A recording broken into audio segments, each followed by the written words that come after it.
नमस्कार, आप देख रहे हैं खबर उत्तराखंड और मैं हूं आपके साथ अविन्या राउत। रुक करें खबरों का, लेकिन उससे पहले रुक करते हैं आज की सुर्खियों का। देश के लिए 5 युद्ध लड़ने वाले कैप्टन जयकृष्ण बुढ़ाकोटी 95 वर्ष की उम्र में लिए अंतिम सांस। बुढ़ाकोटी 5 जुलाई 1948 को सेना में हुए थे शामिल।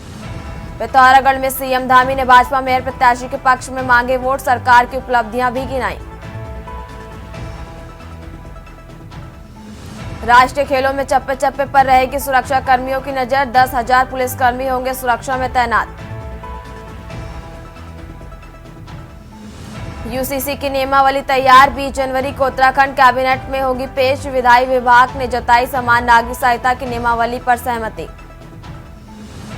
उत्तराखंड नगर निकाय चुनाव में पोर्टल बैलेट से 888 लोगों ने किया मतदान। निर्वाचन आयोग वोटिंग की तैयारियों में जुटा। उत्तराखंड में बदला मौसम, बद्रीनाथ धाम की ऊंची चोटियों पर हुई बर्फबारी, हो रही कड़ाके की ठंड। आप देख रहे हैं के न्यूज, खबरों का सारथी। रुक करते हैं खबरों का। खटीमा नगर पालिका चुनाव में भाजपा के अध्यक्ष पद के अधिकृत प्रत्याशी रमेश चंद्र जोशी उर्फ रामू के समर्थन में मुख्यमंत्री पुष्कर सिंह धामी ने विशाल रोड शो और जनसभा का आयोजन किया। इस दौरान भारी जनसैलाब देखने को मिला, जहां भाजपा कार्यकर्ता और विभिन्न संगठनों ने ढोल नगाड़ों, पंजाबी नृत्य और छोलिया नृत्य के साथ रोड शो में भाग लिया। मुख्यमंत्री धामी ने खटीमा की जनता से भाजपा के प्रत्याशी रामू जोशी के पक्ष में मतदान करने की अपील की और कहा कि भाजपा सरकार बनने से नगर के विकास में 3 गुना गति आएगी।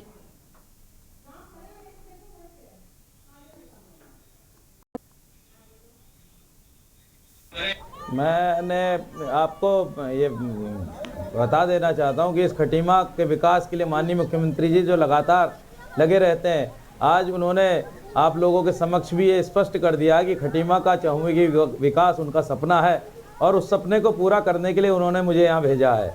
और अगर खटीमा की महान जनता ने सही निर्णय ले लिया 23 तारीख को, तो इस खटीमा के दिन बदलने में समय नहीं लगेगा। इस बार लोग यहाँ पर भारतीय जनता पार्टी का चेयरमैन जिताएंगे और पूरे वार्डों के मेंबरों को भी जिताएंगे और निकाय की सरकार भाजपा की बनेगी। यहाँ का विकास तेज गति से होगा। रामू भैया बहुत हमारे अनुभवी कार्यकर्ता भी रहे हैं, समाज सेवक भी रहे हैं, तो इनके यहाँ चेयरमैन बनने से यहाँ का विकास तेज गति से होगा। यहाँ एक आदर्श नगर पालिका बनेगी, साफ सुथरी बनेगी, ड्रेनेज का सिस्टम नहीं है वो सिस्टम बनेगा, सीवर लाइनें नहीं है वो बनेंगी। रुक करते हैं अगली खबर का। निकाय चुनाव अपने अंतिम चरण पर है और सभी प्रत्याशी जोरों शोरों से चुनाव प्रचार में लगे हैं।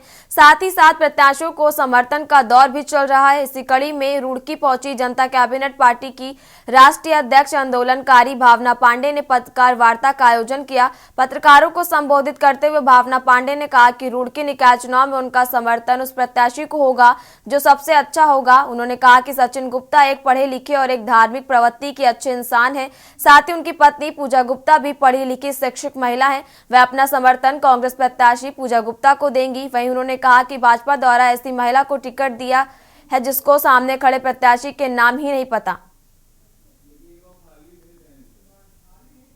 देखिए, आना तो मुझे पहले चाहिए था, मगर मैं अभी अपने कुछ प्रोजेक्टों में बिजी हूँ जिसकी वजह से मैं आ नहीं पा रही हूँ। और निकाय चुनाव में बराबर मेरी निगरानी है और मैं सचिन गुप्ता और उनकी पूजा गुप्ता, उनकी वाइफ जो मेयर के प्रत्याशी हैं, उनके समर्थन के लिए आई हूँ और जनता से अपील करती हूँ, रिक्वेस्ट करती हूँ कि उत्तराखंड की बेटी निस्वार्थ भाव से आपसे चाहती कि आप अपने लिए वोट करें, अपने लिए वोट करें, क्योंकि जो कैंडिडेट आपको अच्छा लगे और सबसे बेस्ट कैंडिडेट मेरे हिसाब से पूजा गुप्ता है।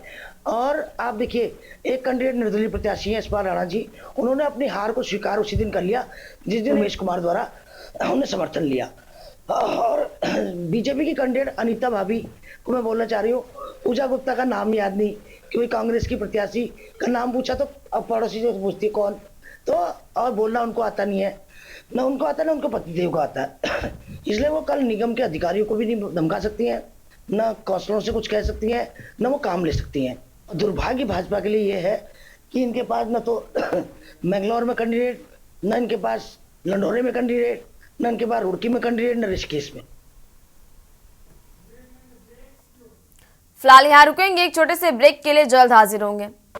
ब्रेक के बाद एक बार फिर रुक करते हैं खबरों का। लक्सर पुलिस व सामाजिक संस्था के साथ सुल्तानपुर नगर में नुक्कड़ नाटक के माध्यम से यात्रियों में दुकानदार और स्थानीय नागरिकों के साथ नशा मुक्त अभियान चलाया गया। अभियान में बतौर मुख्य अतिथि पुलिस क्षेत्र अधिकारी व कोतवाली प्रभारी राजीव रौथड़, विधिक सहायता समिति के अध्यक्ष राजेश रस्तोगी शामिल हुए। क्षेत्राधिकारी नताशा सिंह ने बताया कि नशा मुक्त को लेकर राज्य के गाँव-गाँव व शहर में नशा करने वाले व्यक्तियों की काउंसलिंग कर रहे हैं। उन्हें नशा मुक्त करने व नशा बेचने वाले व्यक्तियों की सूचना पुलिस को देने के संबंध में भी जागरूक किया जा रहा है।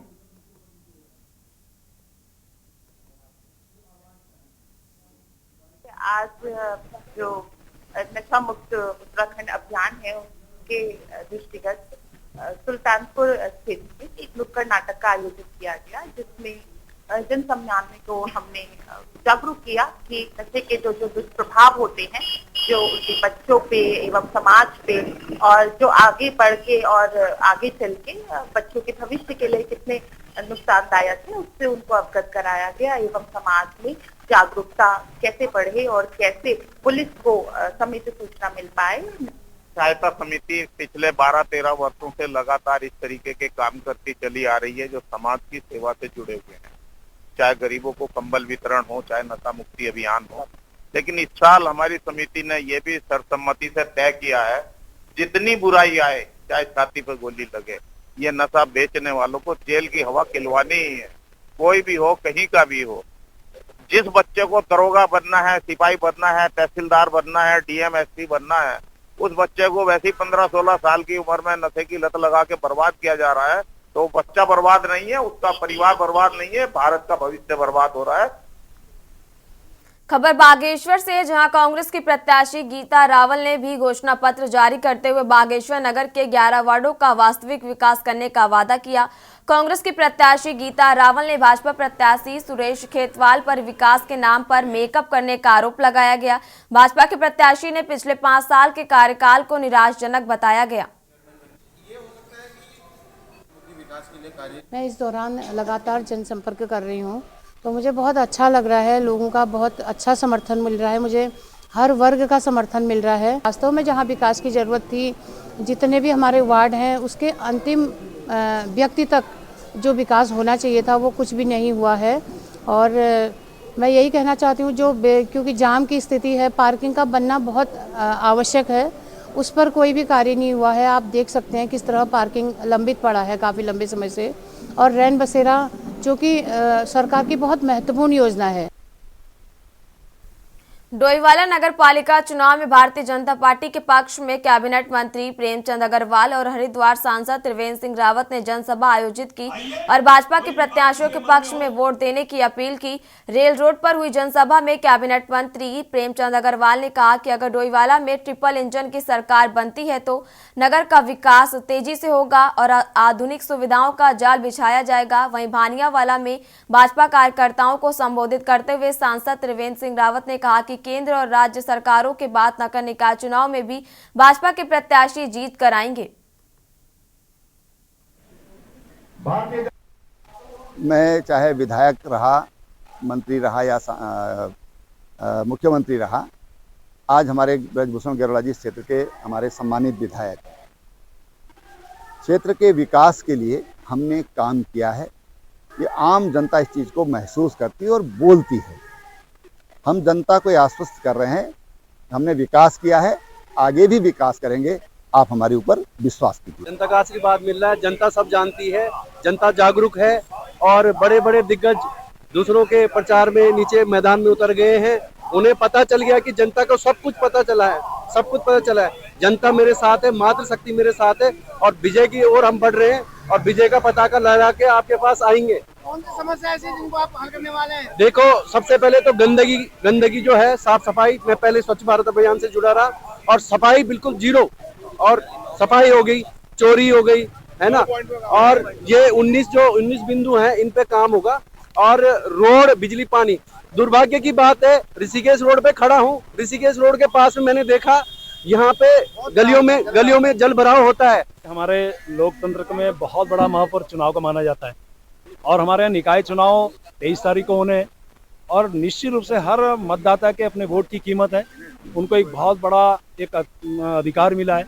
तो मैंने अपील की है सभी से, आप मतदान जरूर करें, क्योंकि मैं जानता हूँ जिस प्रकार से जब जनता मतदान करती है तो हमें एक शब्द बोला करता है, जनता जनार्दन। तो वो आशीर्वाद जब जिसको मिलता है, फिर वो हमारा प्रत्याशी उम्मीदवार वो फिर एक वहाँ जनप्रतिनिधि के रूप में सामने आता है। और मैं महसूस कर रहा हूँ कि हमारे यहाँ की जनता बहुत जागरूक है, मतदान करेगी। निश्चित रूप से हमारे यहाँ 23 तारीख को जो लोकतंत्र का ये महापर्व है, इसमें अधिकांश संख्या में लोग जब मतदान करेंगे तो सही व्यक्ति फिर सामने चुनाव जीत के सामने। पार्टी का सब जगह बहुत जिस तरह से मुझे फीडबैक पूरे प्रदेश से मिल रहा है। खबर नैनीताल से, जहां उधम सिंह नगर संसदीय क्षेत्र के कांग्रेस प्रत्याशी रहे प्रकाश जोशी ने पालिका अध्यक्ष पद प्रत्याशी डॉक्टर सरस्वती खेतवाल के प्रचार अभियान को गति देने के लिए नैनीताल पहुंचे प्रकाश जोशी ने कांग्रेस कार्यालय में प्रत्याशी के साथ भाजपा पर निशाना साधते हुए कहा, भाजपा तुष्टीकरण की राजनीति कर लोगों को धर्म के आधार पर बांटने का काम कर रही है, जबकि कांग्रेस सभी को साथ लेकर चलती है। उन्होंने कहा, कांग्रेस स्थानीय मुद्दों को लेकर जनता के बीच है। प्रदेश सरकार की अपनी कोई उपलब्धि है कि ही नहीं, इसलिए स्थानीय मुद्दों से भरे राष्ट्रीय मुद्दे जनता को गिना रही है। राज्य में राष्ट्रीय खेलों का आयोजन भी कांग्रेस द्वारा बनाए गए स्टेडियम पर कराए जा रहे हैं। सबसे अच्छी बात यह है कि कांग्रेस का पूरा परिवार एकजुट होकर इस चुनाव को लड़ रहा है, पूरे प्रदेश में ही लड़ रहा है। और नैनीताल की बात करें तो सभी वरिष्ठ लोग और हमारे बहनें सब लोग यहाँ पर मौजूद हैं। और जिस तरह से डोर टू डोर ये, क्योंकि ये चुनाव बड़ा स्थानीय सरकार का चुनाव है, स्थानीय निकाय के लिए चुनाव है, स्थानीय सरकार बनती है, जैसे पार्षद और चेयरमैन का चुनाव होता है, तो ये चुनाव पूरी तरह से व्यक्तिगत संपर्क का चुनाव होता है। इसलिए कांग्रेस का एक एक कार्यकर्ता, एक एक साथी उम्मीदवारों के साथ में घर घर जा जाकर अपने प्रत्याशी कांग्रेस के लिए वोट मांग रहे हैं। और मैं मानता हूं कि जब परिणाम आएगा, अभी 2 दिन का और समय है, 2 दिन पूरा ताकत से हम लोग लगे हैं। 2 दिन बाद जब वोटिंग होगी 23 तारीख को और 25 को रिजल्ट आएगा, एक अच्छे बहुमत से हम लोग न पालिका जीतेंगे बल्कि उसके चेयरमैन जीतेंगे, बल्कि उसके अलावा वार्डों में भी हमारे साथ जीत के आएंगे। श्रीनगर निकाय चुनाव में महापौर की निर्दलीय प्रत्याशी पूनम तिवाड़ी ने रविवार को नगर क्षेत्र में शक्ति प्रदर्शन कर अपनी ताकत दिखाई। इस मौके पर उन्होंने अपने समर्थकों के साथ नर्सरी रोड, गणेश बाजार होते हुए निकाली रैली और स्थानीय गोला पार्क में जनसभा में तब्दील हुई। इस मौके पर जनता को संबोधित करते हुए महापौर के निर्दलीय प्रत्याशी पूनम तिवाड़ी ने कहा कि नगर पालिका अध्यक्ष रहते हुए भाजपा ने कुचक्र रचकर उन्हें पद से गिराने का काम किया है। पहले तो मैं श्रीनगर नगर निगम क्षेत्र की समस्त मातृशक्ति जो इतनी बड़ी जनसंख्या में वो अपनी बेटी को आशीर्वाद देने और रैली को सफल बनाने के लिए आएगा, उनके श्री चरणों में मेरा नमन। जितने भी बुजुर्ग हैं, मेरे बड़े भाई, छोटे भाई, आप सभी को मेरा प्रणाम। और छोटे छोटे बच्चों को मेरा बहुत सारा प्यार, क्योंकि वो जहाँ जहाँ मुझे देखते हैं वो पूनम तिवाड़ी पतंग बोलते हैं, तो अच्छा लगता है। तिवारी जी, जिस तरह बिल्कुल देखिए, आप सभी के सम्मुख है, जनता क्यों पूनम के साथ खड़ी है। पूनम के साथ इसलिए खड़ी है कि पूनम ने काम किया है, छोटे से कार्यकाल में काम करके दिखाया है, अपने आप को साबित किया है। कोरोना में सड़कों पे रही है और पूरे शहरवासी को जो इतना ज़्यादा कोरोना का जो संक्रमण हुआ था और शहरवासियों को कहीं पे भी कुछ भी मतलब शहर में संक्रमण ना फैले, उसके लिए अपने कर्मचारियों व सहयोगियों के साथ सड़क पर रही है। और इस वजह से जनता मुझे प्यार देती है और मैं जनता के साथ, अपनी मातृशक्तियों के साथ भावनात्मक रूप से जुड़ी हूँ। कोई मैं आज से नहीं जुड़ी हूँ कि चुनाव आ गया और पूनम उनके बीच में आ गई। पूनम 5 नहीं, पूनम बचपन से महिलाओं के साथ जुड़ी हुई है। से आई हूँ सिरपुर से। मैंने काफ़ी लोगों को देखा जो बड़े उत्साह के साथ पूनम तिवाड़ी के नारे लगाते हुए आ रहे थे और साथ में मैं भी थी। मुझे भी बड़ा अच्छा लगा, बड़े जोश में थे लोग। उन्होंने वहाँ सिरकोट में काफ़ी विकास भी किया है, वो भूमिगत नालियों का बनाया उन्होंने, वहाँ पे प्रकाश की व्यवस्था भी की है, काफ़ी अच्छा विकास किया है उन्होंने सिरकोट। देखिए, पूनम तिवाड़ी जी बहुत ही कर्मठ एवं ईमानदार और जुझारू प्रत्याशी हैं। मैंने अभी तक मैदान में किसी को अपने सामने ऐसे वोट मांगते हुए देखा, जो वो घर घर जाकर डोर टू डोर प्रचार कर रही है, हर महिला से मिल रही है, मातृशक्ति का उनको पूरा सपोर्ट रहेगा। कि जब पूनम तिवाड़ी नगर पालिका की अध्यक्षा थी, उस समय मैं भी प्रधान थी वैद गाँव की, आज मैं वर्तमान हूँ। लेकिन उस समय जो हमारी ग्राम सभाएँ थी, उसको नगर निगम में लाने का प्रयास किया गया, जो कि भौगोलिक परिस्थिति के बिल्कुल अनुकूल था। और उस तरह से इसलिए उन्होंने हमारा साथ दिया, तिवारी मैडम ने हमारा साथ दिया कि नगर निगम में ना जाए, ये ग्रामीण क्षेत्र है, ग्रामीण क्षेत्र ही रहे, जिससे कि उसकी भौगोलिक स्थिति को कोई भी परेशानी दिक्कत ना हो। तो इसीलिए हम आज उनके साथ हैं, क्योंकि वो भी उस वक्त हमारे साथ थी। श्रीनगर की जो राजनीति है और इसमें हम लोग देखते हैं कि जो 85% यहाँ की इकोनॉमी है वो स्टूडेंट बेस है। तो हम लोगों की यही मांग रहेगी कि जो भी यहाँ पर मेयर बने वो स्टूडेंट बेस बनाए, वो ऐसी चीज़ें बनाए जिससे स्टूडेंट्स के साथ साथ यहाँ के लोगों को भी वो हो।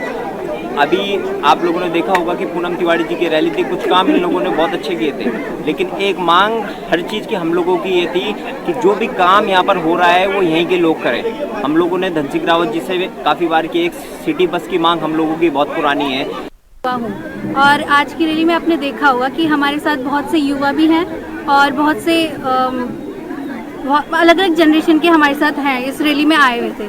तो उन्होंने हमारे युवाओं को, जो हमारे बुजुर्ग लोग हैं, उन सभी को उन्होंने मतलब जिसकी जो नीड थी उन्होंने पूरी करी है। वो जैसे श्रीकोट में पार्क बनाना या कोई भी छोटा बड़ा कोई भी काम है तो उन्होंने सब किया है। तो इसलिए मैं चाहती हूँ कि आप उनको भर भर के वोट दें और उनको ही श्रीनगर का पहला वो बनाएं।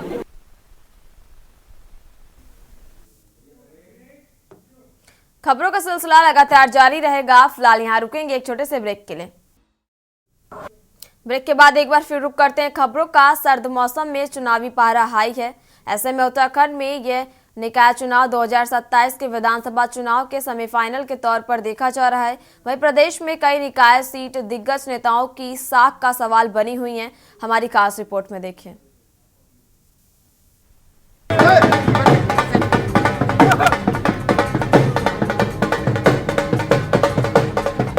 विकासनगर नगर पालिका का चेयरमैन पद इस बार निकाय चुनाव में अनुसूचित जनजाति के लिए आरक्षित है। जहां भाजपा ने व्यापारी वर्ग से पूजा चौहान गर्ग पर दांव खेला है, तो वहीं कांग्रेस ने पूर्व जिला पंचायत सदस्य धीरज बॉबी नौटियाल पर दांव खेला है। जबकि यहां इन दो दिग्गज पार्टी प्रत्याशियों के सामने एक निर्दलीय प्रत्याशी मधुबाला रावत खम्बा भी चुनाव मैदान में है। चुनाव मैदान में उतरे चेयरमैन और सभासद पदों के प्रत्याशी अपने अपने स्तर से डोर टू डोर और बैठकों के माध्यम से वोट बैंक साधने में लगे हैं। खास बात यह है कि यहाँ की चेयरमैन सीट एसटी आरक्षित होने से राजनीतिक दलों के चुनावी समीकरण बिगड़े हुए नजर आ रहे हैं। हालांकि जहां एक ओर भाजपा प्रत्याशी पूजा चौहान गर्ग व्यापारी वर्ग के परिवार से ताल्लुक रखने और क्षेत्रीय विधायक मुन्ना सिंह चौहान व जिला पंचायत अध्यक्ष मधु चौहान का साथ होने के चलते अपनी जीत को लेकर आश्वस्त नजर आ रही हैं। वहीं दूसरी ओर पूर्व कैबिनेट मंत्री और विकासनगर विधायक रहे नव प्रभात के करीबी माने जाने वाले कांग्रेस प्रत्याशी धीरज बॉबी नौटियाल निवर्तमान जिला पंचायत सदस्य तो हैं ही, साथ ही उनकी पत्नी विकासनगर नगर पालिका के वार्ड 11 से सभासद रही हैं, जिस वजह से कांग्रेस उनके पक्ष में पूर्व कैबिनेट मंत्री नव प्रभात और पार्टी के पूर्व जिलाध्यक्ष संजय किशोर ने यहां खुद मोर्चा संभाला हुआ है। देखिए, आज हमारा वार्ड नंबर 8 में था। अभी हम लोग जो है करीब 7 वार्ड कंप्लीट कर चुके हैं और बहुत वार्डों में बहुत ज़्यादा समस्या है, चाहे वो इंसुलेटेड केबल की समस्या हो, चाहे वो नालियों की समस्या हो और चाहे सफाई की समस्या हो। जनता का बहुत ज़्यादा भरपूर प्यार हमको मिल रहा है और जो हम जनसंपर्क कर रहे हैं, जिस घर में भी मैं जा रहा हूँ उस परिवार का सदस्य बाहर निकल के 2-4 और घरों में मेरे को ले जाने के लिए तैयार बैठा है। किस तरह के मुद्दे मानते हैं सर? देखिए, मुद्दे तो बहुत हैं। अभी हमारी जो ये नगर पालिका है इसमें हम पथ प्रकाश की जो व्यवस्था है उसको बहुत अच्छा करेंगे। जैसे हमने कहा कि सफाई की व्यवस्था और मुद्दे बहुत हैं। पहले मुझे विकासनगर की जनता के आशीर्वाद की आवश्यकता है। जैसा कि आप सब देख रहे हैं कि जनसंपर्क करते हुए ही इतनी जनता निकल के अपने घर से आ रही है, तो जो सरकार ने पिछले कार्य किए वो सारे बहुत अच्छे से किए हैं, तभी इतनी जनता समर्थन में आई है। और मुझे लगता है कि बहुमत से बीजेपी भारतीय जनता पार्टी बहुत अच्छे मतों से जीतेगी और जितने भी वार्ड मेंबर हैं, सभासद हैं, सभी लगभग जितने वार्ड मैंने कवर किए हैं, ऐसा नहीं है कि उसमें समस्याएं हैं, वार्ड मेंबरों ने काम भी बहुत किए हैं। उस हिसाब से देखा जाए तो बहुत अच्छा जितनी जनता हमारे साथ जुड़ रही है, हम जिस भी उसमें वार्ड में जाते हैं जनता निकल के आती है, तो ये भारतीय जनता पार्टी ने जो कार्य किए हैं उसी के आधार पे आप देख सकते हैं। खास बात यह भी है कि कभी चोहड़पुर के नाम से जाना जाने वाला विकास नगर शहर सन 1971 में नगर पालिका के रूप में अस्तित्व में आया था, जहां पहली बार भाजपा यानी तब की जनसंघ पार्टी से जुड़े चंदन लाल अग्रवाल ने पहले निर्वाचित अध्यक्ष पद के रूप में यहां का जिम्मा संभाला था। तब से लेकर आज तक नाम के अनुसार समय समय पर शहर का विकास हुआ और बारी बारी कांग्रेस व भाजपा से जुड़े लोगों ने यहां की अध्यक्ष पद पर कब्जा किया। खास बात यह भी है कि यही वह शहर है जहां से पूर्व केंद्रीय पेट्रोलियम मंत्री स्वर्गीय ब्रह्मदत्त और यूपी सरकार में मंत्री रहे बर्फिया लाल जुआठा का ताल्लुक है, जहां विकासनगर विधानसभा के नाम पर पूर्व कैबिनेट मंत्री नवप्रभात, पूर्व विधायक कुलदीप कुमार और मौजूदा विधायक मुन्ना सिंह चौहान की राजनीति को प्रदेश में ही नहीं देश में अलग पहचान मिली। देखिए, करीब करीब हम पूरी नगर पालिका का डोर टू डोर कंप्लीट कर चुके हैं और लोगों का बहुत अधिक आशीर्वाद प्राप्त हो रहा है। लगता है चुनाव में सफलता मिलेगी। कल कैबिनेट मंत्री उत्तराखंड सरकार प्रेमचंद अग्रवाल जी आए थे, एक ही समाज के लोगों की बैठक की है, क्या कहेंगे? देखिए, भाजपा की नीति ही समाज को विभाजित करने की है। वो धर्म के आधार पे भी विभाजित करते हैं, जातियों के आधार पे भी विभाजित करते हैं। कांग्रेस ही एकमात्र ऐसी पार्टी है जो सभी जाति धर्म को एक समान दृष्टि से सम्मान देते हुए राजनीति करती है। हमारी अध्यक्ष पद के प्रत्याशी और सभासदों के साथ बाजार के अंदर जनसंपर्क अभियान का मैंने रखा था, लेकिन आप देख रहे हैं ये कोई रोड शो का कार्यक्रम नहीं था, लेकिन स्वस्फूर्त तरीके से हर गली मोहल्ले से नौजवान, माताएं, बहनें, बुजुर्गवार सब निकल करके हुजूम सड़कों पर है। ये इस बात का प्रमाण है कि चुनाव में पूजा चौहान गर्ग का अध्यक्ष पद पर चुनाव जीतना सुनिश्चित है और वार्डों में भी भारतीय जनता पार्टी प्रचंड बहुमत के साथ चुनाव जीत करके आ रही है। बहरहाल अब देखना ये होगा कि इन दिग्गज नेताओं वाले इस शहर की सबसे अहम सीट पर कौन काबिज होता है और कौन अपने वायदों और दावों को साकार करता है। उत्तराखंड की खबरों में फिलहाल इतना ही। आप देखते रहिए के न्यूज़ इंडिया। नमस्कार।